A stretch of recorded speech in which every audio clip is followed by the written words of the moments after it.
I first well, I've been writing diaries and journals for as long as I can remember, and they weren't necessarily about what I was doing, but always about how I felt.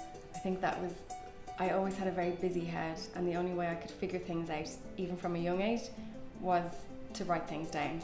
And so when I was 14, I wrote my first novel, which was called Beans on Toast and a Bottle of Beer. And I even drew my own cover. I designed my own cover for it as well. And it was about a 16-year-old girl who fancied a guy that didn't fancy her, and her parents really annoyed her. So I think if your first book is autobiographical, then that definitely was. I was only 14 at the time. And then I just continued writing. I suppose I was practicing writing about emotion, and that's why I think I'm really drawn to writing very much about how characters are feeling and these emotional journeys they go on. I first wrote P.S. I Love You when I was 21 years old, and I had just finished college, which was journalism and media communications, and I was going to study a master's in film production. I think that's where I felt I could see my future. But the story for P.S. I Love You came into my mind and would not go away. And for various reasons, I decided after about 3 days in college to leave and to write this book. I was personally going through a difficult time. I was feeling very sad and feeling very lost. And I think I put all of those emotions into Holly's character and into her journey. So while she wasn't me and it wasn't my experience, I think we kind of were going on the same journey together. And so this feeling of this loss of identity and trying to figure out who am I, what life is about, will things ever get any better? And the letters were helping Holly. The letters from Jerry were helping Holly, this grieving widow, and the writing was helping me. And by the end of it, she'd found hope and a happy place, and by the end of it I had found this new career.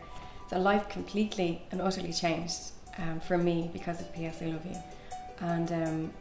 And it was my mom who encouraged me to show my work to somebody in the publishing industry. She had been reading it chapter by chapter, and I sent it to an agent, just 3 chapters, and very quickly, in a matter of months, I had my first book deal. So it kind of exploded really, really fast. There's so many highlights. I've been really, really lucky with my career, and I've written a lot of books very quickly. Over 15 years, I've written 15 books. So I'm delivering a book a year, and they all kind of represent where I was in my life at that moment. A Place Called Here was an important book because I think it was a darker, more complex lead character that was unusual. Not necessarily all that likable, to many, but different, and I think it was good for me to kind of have a different voice and tell it from a different perspective. I think the P.S. I Love You movie was amazing. Samantha Who experience was incredible. Love Rosie movie. I think I wrote a book called The Time of My Life after I had my first baby, and that will always remind me of the experience I had after that. I think that book is about a character who comes face to face with life and about a conversation with life, and I think that's what happened to me after having a baby. So that one stands out for me in my mind. They're all special. I can't really pick one, but they're kind of like stamps of moments in my life. Well, before I had children, there was no real on and off button with creativity, and it was easy. I was independent, so I could write whenever I wanted to. But after having children, I kind of had to change my writing schedule and become a lot more structured and organised. And I really worried whether that would work or not, because it didn't sound creative. Working 9 to 5 doesn't sound creative. But what I discovered is that it's actually helped my life, because it's meant that I'm able to, when writing, focus completely on writing in a very concentrated way.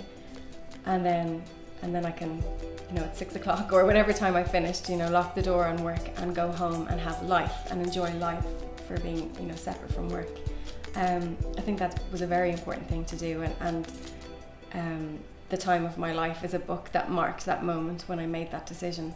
So can't necessarily turn creativity on and off, but I am learning to manage it a lot more, where that it doesn't take over my life, and it means that I can enjoy both so much better. Well, that's the unusual thing about writing. It is such a, you're in these two completely different worlds. You know, one moment you're sitting in a room by yourself, living in your imagination, creating worlds and creating characters on your own, and that's the safe place, and for me that's the happy place and the easiest place to be. And then the other thing you're doing is traveling the world, you're doing big events and public appearances, and it's just, I mean, that's probably always going to be the side that I battle with a bit more, that's not as comfortable, but it's still a privilege, you know, and I wouldn't change it for the world, because it's an honour to be invited, it's an honour to go to all of these countries, and it's also really important for me to meet with the readers, because when I do have a bad day in the office, I do think of those faces and those stories that I hear, of how the readers emotionally connect to the stories. That's really important for me to hear. Even though I write for me, I use that reaction as motivation, I think.